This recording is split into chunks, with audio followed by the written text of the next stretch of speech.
Hi, how are you? Colombian entrepreneur Maria Camila Betancur is looking for a way to maximize her brows. So to begin, we're gonna start by drawing a baseline and then work backwards. So I like to start at the front of the brow, draw my baseline in long strokes, all the way towards the end.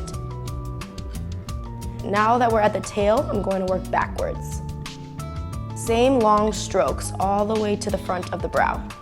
Then I'm just going to keep filling in till it gets to the shade that we want. Now at the front of the brow, I'm going to flick the pencil up so we can mimic the hairs that are in the front.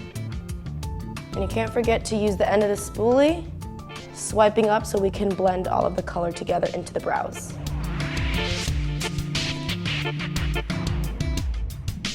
So I know you're from Colombia. I'm originally from the States, so I wonder what drives you to want to be so successful when you came here? You're coming for a purpose, you know, to better your life. And my mother made a sacrifice. She left all her life to bring me here to give me a future.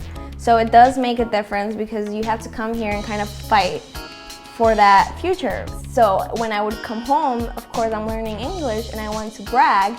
First thing my mother says, no me habla inglés, you can't speak English, you have to keep your Spanish so you don't forget it. Plus she wouldn't understand, so she wants to know what I'm talking about. Definitely. I mean, I'm not completely fluent in Spanish. I definitely understand it a lot better than I speak.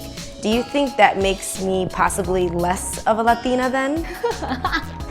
You know, I have a joke when people tell me they're not born in South America, but they're Spanish. I tell them, you're a cheap Spanish, you're a cheap Colombian. But it's not true because if you somehow embrace the roots, you're a Latina. Sometimes I feel like I'm not Latina enough, but you're right. If my family came here and they want to represent the, Latino heritage and stuff, like I need to embrace it as well. I'm glad.